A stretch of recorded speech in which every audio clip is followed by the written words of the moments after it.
Move your desk this way. That'll work. Whatever. Alright. This is my part. I just need a couple more kids to get seated and then we'll start. You gotta sit by selfie partner number 2. Micah! High five your partner right now and keep your hand up. Right now, partner. Go Hawkeyes! Brianna, who's your partner? Okay. Alright, so Ryan, Brianna, why don't you come sit right here, guys? Henry, who's your partner? Down there. Micah. Natalie, are you Tristan's partner? And Tristan's up here. She's downstairs. Oh, there she is. Get your stuff on, honey, and then just come join us. Alright. Try to hide. I'll tell you. Ouch. Ryan's these pencils. Ryan, you can put your hands down. Yeah, you can put your hands down. What? Oh, sorry. It's all right. I know they listen. 4th graders, how are you doing today? Good. My name is Mr. Welch. I teach over at Liberty. I'm a consulting teacher for math. I know you've kind of started board math at Lincoln here. We've been doing board math for now almost a year at Liberty. And I'm coming over not to show the right way to do board math. I'm coming over here today just to show your teacher just maybe some different ideas about how to do board math. We'll go over kind of my expectations for you for board math, and then we will get started. We're going to do board math for 15 minutes, and then we're going to do math reasoning for 5 minutes. We'll see how far we can get. I know that we can get pretty far in it. Here's what I want to do before we start board math. You have a partner. It's called a shoulder partner because you're shoulder partners with them. You're almost touching shoulders. What I want you to do is I'm going to be calling on person A or person B today. So we need to know who person A is and who person B is. So here's what I want you to do. Look at me. Look at me. With your partner, the partner that is closest to me, you are person A. The person who is farther away is person B. So let's see if you guys know who these people are. If you are person A, I want you to raise your hand. Perfect. Love it. Quick, easy. You're not talking. Person B, raise your hand. Person A, give me one bark like a dog. Perfect. Love it. Quick. Person B, meow like a cat. Perfect. Have fun with it. You're up here for board math. It's going to be quick. You don't have to just you can sit there and make it kind of long and boring, but have fun with it. We're going to try to do some things to make board math go just a little bit faster, quicker, and so that you're more engaged and looking through these problems. Here's what I expect from you during board math. First thing, your eyes. Your eyes are really important for board math. They're on 2 places for board math. They're on the board, or they're on me. If the principal walks through, if the president walks through, if there's a giant eagle that flies by our window, we're not going to look at it.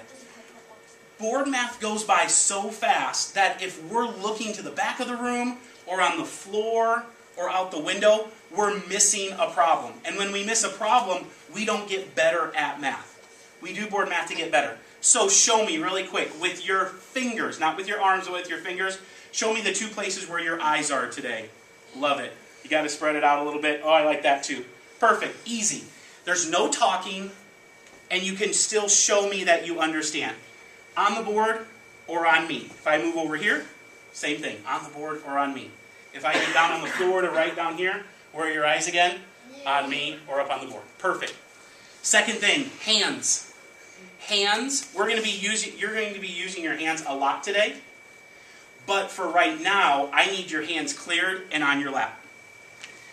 During board math, you have something that can solve all of these problems. And it's not a piece of paper. Thank you for putting that away. Thank you. What's your name? Thank you. It's not a piece of paper. It's not a pencil. It's not manipulatives. It's not a computer. It's not a calculator. You have a brain, and you have a great math brain. You have a brain that can solve these problems. when your hands are cleared, when your eyes are up on the board, and when you're talking with your shoulder partner, your brain can do all of this work. Your brain is also awesome because when it knows something, it gets really excited. It starts to give you chemicals that make you feel really, really good. That's awesome. We want that a lot. Here's the other thing that your brain is awesome at. When your brain doesn't know something, it doesn't just shut down. There's lots of things up here that you might not know. Your brain will not shut down. Your brain will actually want to know it. Your brain will go after that problem. And your brain is flexible and it will learn these things. When you see them over and over and over again, your brain will change. And I think that's awesome. Because it's saying, even if I don't know something, my brain is going to kind of change on its own, and it's going to learn these things. So show me really quick, where are your eyes during board math? Where are your eyes? Board and on me. Where are your hands during board math? On your lap to start off with. We're going to use your hands. You'll see we're going to use our hands. We might get up and jump up and down a little bit. We'll get active during board math. The third thing, and this is the biggest thing, take chances today. Don't just sit there and let board math go by. You're going to talk with a shoulder partner. It's Kagan structures, but it's really just engagement. It's talking with somebody. It's telling somebody what you know about math. Take advantage of that. Talk with somebody. You want to talk all the time. Talk with somebody about math when I ask you to do it. Take chances. Even if you don't think you know the right answer, try to raise your hand. Try to give the right answer. The worst thing that will happen is if you give the wrong answer, we'll just move on to the next person. We're not going to boo. We're not going to hiss. We're not going to make fun of you. I'm not going to make you do 5 more problems just because you missed one. Take a chance. The worst thing that could happen, you get it wrong and we move on. Best thing that happens, you get it right. You feel good. Your classmates feel good. And we keep moving through board math. When I read something for board math, I'm going to read it first. Then you're going to read it. Since you're in 4th grade, if I say 4th graders read it with me, you just start reading it. Let's practice that. My name is Mr. Welch. My name is Mr. Welch. Perfect. That was kind of a weird one to do, right? We are at Lincoln. We are at Lincoln. If I change my voice, if I go fast or slow, I want you to do it. It shows me that you're engaged. It shows me that you're paying attention. I love pizza. I love pizza. Perfect. Math fractions. Math fractions. Perfect. I love it. I love this class. If we come to a point in our problem where we see a blank, and I don't see a lot of blanks up here, but sometimes when we come to a blank, we're going to go, So when we read area, you can kind of scratch your, I have a beard so I can scratch it. You can kind of scratch your chin. But I want you to go, when we're trying to think of things. And a lot of times I'll say think, and I want you to point to your brain. When I say think, what are you going to do? Point to your brain. And let's practice not looking down when we think. Look at the problem when you think. You have to solve that problem. When you think, look at what we're trying to solve. All right? I will say this a lot. Think it. Whisper it into your hand. And then I'll say let it go some way. I'll either have you clap the answer, I'll have you whisper the answer, I'll have you write the answer in the air. You have to be listening to me to how I want the answers. So let's do a simple one. 2 plus 1. Think it. Oh, perfect. Don't look down. Look at me. I gave the question. 2 plus 1. Whisper it into your hand. Clap that answer. 3. Oh, let's clap it that many times. So the answer is 3, so let's go. Perfect. If I say 2 plus 1, think it. Whisper it into your hand. Bark that answer. Perfect. Now, does that help you be a better math student? Not really, but you're engaged and you kind of laugh a little bit and it keeps board math going. Let's try this one. 2 plus 1. Think it. Whisper it into your hand. Stand up. Jump up and down that answer. Perfect. Put your hands in the air. Show me the answer with your fingers. And now jump up and down that answer. Perfect. Sit down. We'll get some movement, especially like right away in the morning. we'll get some movement, just so you wake up a little bit. It kind of keeps you going too. Your brain, to work well, needs oxygen and it needs blood. And when you stand up and you do exercising, you get blood to your brain, which is awesome, and you get oxygen to your brain, which is awesome. Raise your hand if you're ready for board math. Perfect. Raise your hand if you're person A today. Person A. So if I call on person A, you're going to give the answer or you're going to talk with your partner. Person B, raise your hand. Turn to your shoulder partner. I want you to give them a high five and say, we're going to rock today. We're going to rock today. Let's start board math. Let's go. Operations and algebraic thinking. Operations and algebraic thinking. Love it. Operations with whole numbers. Operations with whole numbers. Fourth graders, read this with me. A equals B plus 4. If B equals 7, what is A? Think it. What number could I put in for, if B is 7, what's going to be the answer to that problem? Don't look down, look up on the board. I love your eyes. Perfect. They're up there. That's the only way to solve it. Whisper that answer into your hand. Show that answer to me on your fingers. Figure it out. There you go. You know what? I love that. I'm not going to tell you. Figure it out. How do I show 11? I would go like this, maybe. Yeah. I love what you're doing, though. I love what you're doing. Here's what she's doing. She's going 10 and 1. It shows place value. I know. I can't say it to everybody. 10 and 1. When we put that number in, when we put B now is 7, it's just 7 plus 4, and that equals 11. Let's keep moving. Factors, multiples, and patterns. Factors, multiples, and patterns. Read it with me. List the multiples of 3. We're going to do something called a rally robin. Rally means back and forth. Robin means you're chirping, you're talking. Person A, raise your hand. You're going to start first, person A. We're going to go over these directions, but sooner than later, your teacher is going to say, rally robin, and you're going to know what to do. A, raise your hands. I need to see those hands. Multiples are when we multiply the number 3 by a different number. The first multiple of 3 is 3. A, you're going to give the first multiple of 3. B, you're going to give the second multiple, and you're going to go back and forth, back and forth. Who wants to be my partner to show this? You right there. Okay, stand up.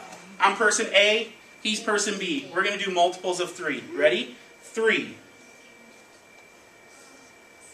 6, 9. 12, 15. 18, 21. 24, 27. 30. Perfect. And you just keep going. Don't ask me, well, are you going to tell me when we're going to stop? You try to get as far as you can. Person A, raise your hand again. Person A, you're starting with multiples of 3, and it goes back and forth, back and forth. 20 seconds to list as many multiples of 3. Go. 3, 3, 6, 6, 9, 12, 12, 15, 18, 21, 24, 27, 3, 30, 1, and stop. I want you to give me some multiples. Let's not be crazy about it. I just want you to whisper. Whisper the first multiple of 3. Whisper it to me. 6, Love it. 3. What's the next one? 6, Next one. Next one. Next one. We're not going to keep going. Love it. Let's keep going. Numbers in base 10. numbers in base 10. Place value. Place value. Read it with me so we don't have to read it 2 times. I know it's hard for you to see, but try your best to kind of move your head. Let's read this problem. The estimated cost to build a new baseball stadium in Sioux City is $94 million. What is this number written in standard form? I want you to clap 3 times if you want to come up here and write that number in standard form. I want you to clap 2 times if you want to answer. Oh, I see a lot of people that want to answer. Clap 1 time. Right there. Write it in standard form. We don't always have people come up for board math, but it's good to see somebody else write it. How would you write 94 million in standard form?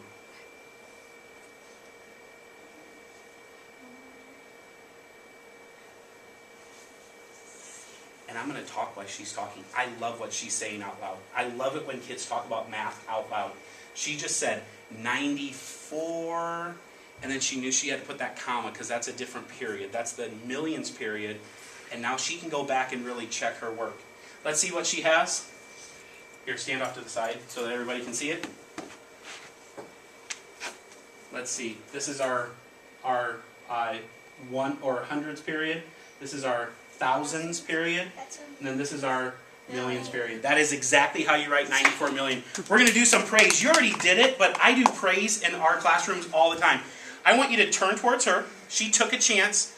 She had to stand up in front of everybody. She took a chance. And I want you to say, you have one awesome brain. You have one awesome brain. If somebody takes a chance in our classroom, if somebody takes a chance and they give that right answer, we're going to praise them. We're going to let them know, because I want more people to want to come up here. We had maybe 10 people that wanted to come up here. You're going to get some praise when you do something right in this classroom. So we're going to tell her she has an awesome brain, and we're going to keep on moving.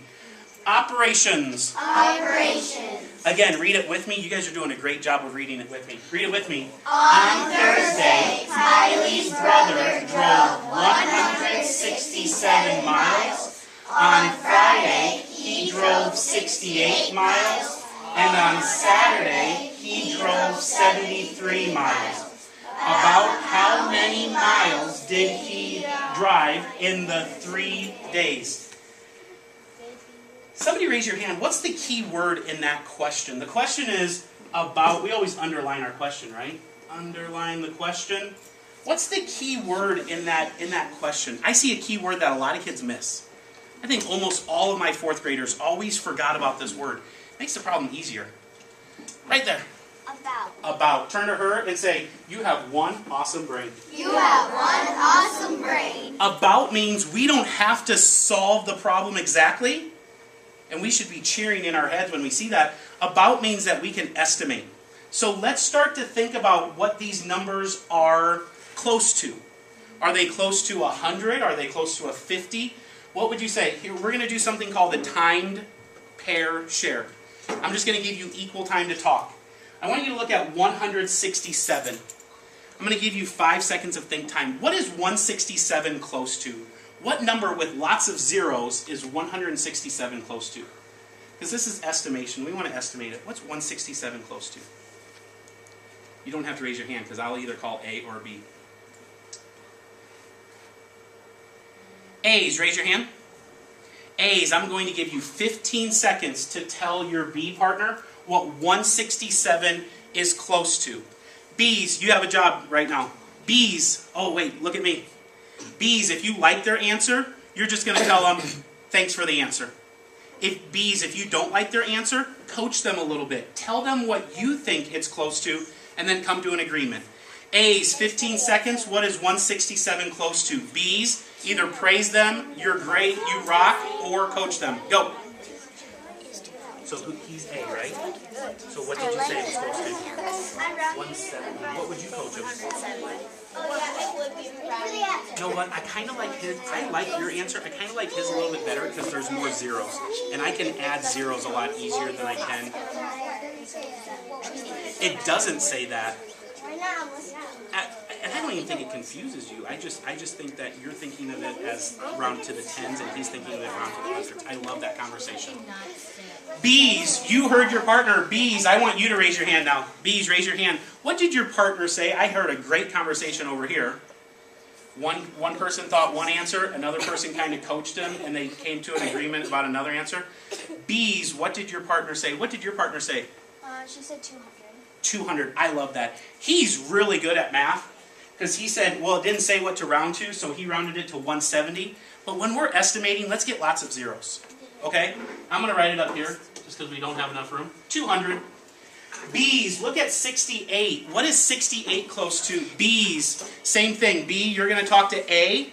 A, you're going to praise them or you're going to coach them if you don't like their answer. And you're going to come to an agreement. 15 seconds. B, go ahead and tell what 68 is close to. What do you think it's close to? 70. What else could it be close to? Love it. What a class. What a class. I like that thinking too, because when a teacher asks you another question and you know you got it right, it's tougher to come up with that second right answer. Love it. You got a good partner. And stop.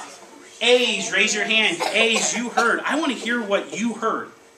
B's, I know B's gave an answer. And look at the engagement and look at the participation. Versus 1 or 2 people raising their hands or 10 people raising their hands. We have half the class that can share what their partner said. What did your partner say? What's it close to? 70. 70. What else would it be close to? It could also be close to 60, but the 8 is if it's 5 or more next door. Okay. 4 less. Anybody else know what it could be close to? Also, 68 could be close to what else? 100. 100. You know what? I'm just going to put 100 up there. What's your name again? Love it. Love the answer. Love the answer. That's hard to do. What do you think 73 should be close to? I want you to stand up and jump up and down 2 times if you know what it's close to. Go.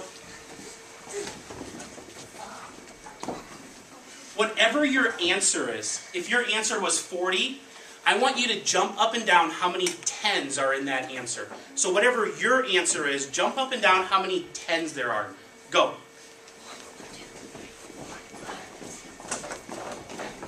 Oh, good job. I love it. I love that. You're in the front. Love it. That's what I need. Do that again. I just want to see some more kids. Go. Sit down. I saw some kids jump up 7 times. 7 10s is 70. I saw a lot of kids get some good exercise. You jumped up 10 times. Because again, we heard Ryan say that 68 was about close to 100. Let's do that again. 73, maybe close to 100. Let's just do that in our heads. Think about this problem. Think it. 200, 100, 100.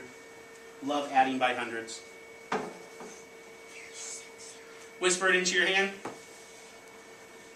Say it out loud. 400. 400.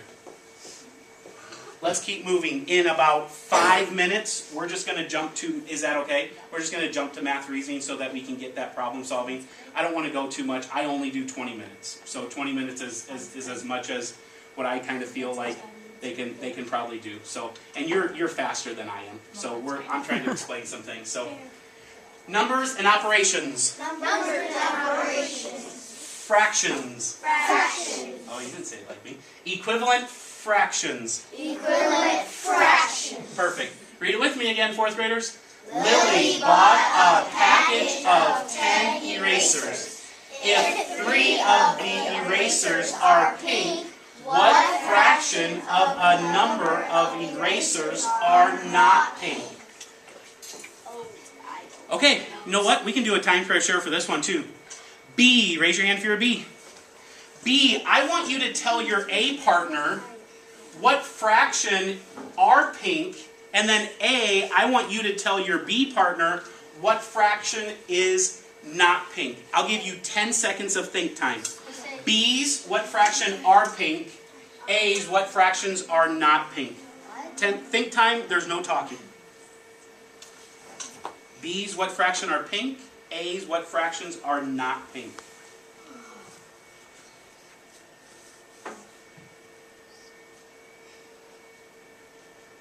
When I say go, B, you're going to tell what fraction are pink. Then A, you're going to share what fractions are not pink. I'll give you 10 seconds for each one. If you don't know it, that's okay too. But at least try it. At least try it. B's, go.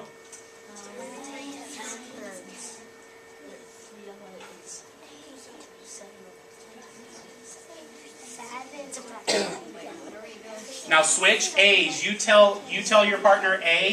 You tell what fraction are not pink.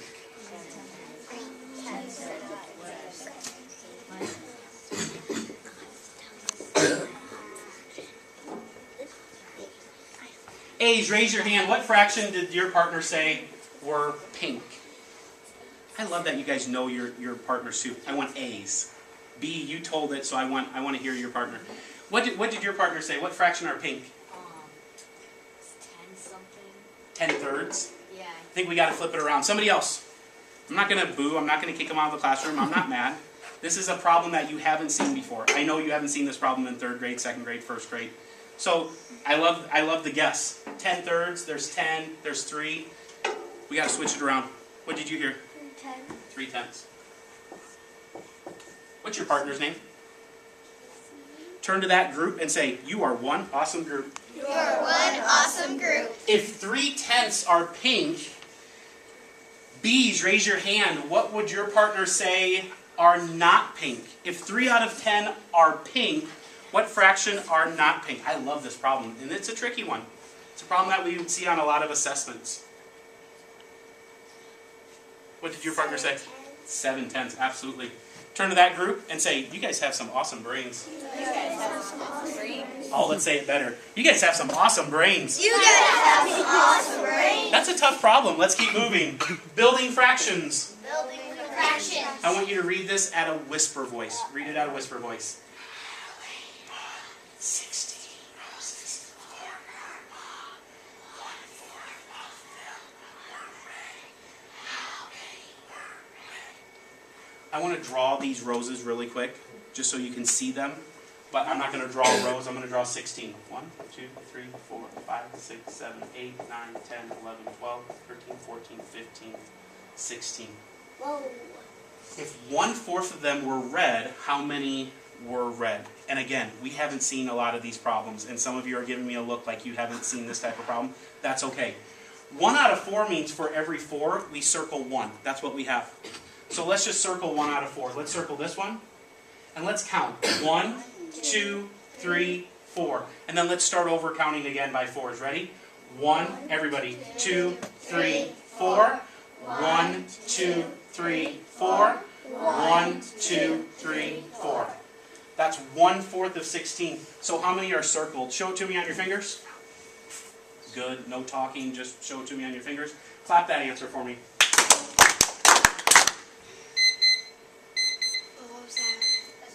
Just the timer. Just tells me that we've done it for 15 minutes. There are 4 of them that are red. I'm just going to stop and go right to the math reasoning. Is that okay? Okay. Math reasoning. Math reasoning. In math reasoning, we do actions at Liberty for the math reasoning. The first step to solve a problem is to read the problem, read it again. Put your hands over your eyes. And I love it when I see now assessments, math assessments, I see kids that are kind of doing this while they're taking their test. And they're showing that they know the steps. When we put our hands over our eyes, we're going to say, read the problem, read it again. Let's say it really loud. Ready? Read the problem, read it again. Let's say it really fast. Ready? Read the problem, read it again. Let's say it really slow. Ready? Read the problem, read it again. Let's read it at a whisper the first time, out loud the second time. Let's read it 2 times. Caden ran 3 miles. Henry ran 5 times as many miles as Caden. How many miles did Henry run? Let's read it loud. Let's read it loud. Caden ran 3 miles. Henry ran 5 times as many miles as Caden. How many miles did Henry run? Our second step is to underline, and then we make a question with the dot. Underline the question. Say it with me. Ready? Underline the question. Do the actions with me too. Ready? Underline the question. Clap 2 times when you know what the question is. What is it? 15. What's the question? What's the question? I'm guessing you're pretty good at math because you know the problem, you know what you're doing, but just slow down just a little bit. What's the question? Because I don't want you to get caught on an assessment or just in everyday life without looking at that question. What's the question? How many miles did Henry run? Absolutely. Turn to him and say, thank you for that question. Thank you for that question. How many miles did Henry run? So we know Henry ran a certain amount of miles. Let's do the third step. These are all things that good math students do. They read the problem twice, they underline the question, and then they circle the information. Nice job with the action too. Let's do the action and say it. Circle the information. Here's what I want you to do. I'm going to read the problem. I want you to clap when I should circle something. Show me that clap, or let me hear that clap. Clap when I should circle something. When it's important to solve the problem. Caden, doesn't matter. Not that Caden doesn't matter, but for this problem, are you Caden? Because they're all looking at you. Caden matters, but in this problem, it doesn't matter if it's Caden or Mr. Welch. It's not going to affect the problem. Ran, doesn't matter. She could walk, she could run, she could skip. 3, absolutely. Thank you for the claps. Miles, Henry ran 5 times. Yeah, I would clap for that one. That times is just like if it was give, I know that it's going to be subtraction because I'm getting rid of. When it's times, it tells me what I'm doing in this problem. Henry ran 5 times as many miles as Caden. And then we already know the question, how many miles did Henry run? So we have a 3, we have a 5, and we know that it's 5 times as many miles. Wouldn't miles be circled? That's how to be, what? Wouldn't miles be circled? Because it's telling us. Yeah, give me 5. You know what, we should pay attention to details like that, and sometimes I forget to do that. Let's circle miles just so that we know what we're talking about. We're not talking about inches or feet, we're talking about miles. I'm just going to circle 1 just because that's, now we know what we're going to answer. To be a good math student, you have to be able to do this. To be a great math student, it comes down to, can we pick out what math action we're doing? So I want you to look up here. What math action would we be doing to solve this problem? I want you to give me a thumbs up if that's the math action we'd be doing. Give me a thumbs down if it's not the math action that you would do. How about takeaway? Be great. Yep, there you go. She's great back there. She's great. He's great right away. Thumbs down. We know it's not takeaway. It doesn't say they're giving away. How about compare? One person running, another person running. I would have kids that would put thumbs up for that, but it's not a comparison problem. And we don't see the word than. Than always tells us that it's a comparison. How many more than? How many less than? How about put together? Easy one. 3 and 5, put it together. No, you're a great math student if you're giving a thumbs down because you can pick out that action. How about put together equal sets? Absolutely. It gives us a clue here, times, but 5 times as many as 3 is putting together equal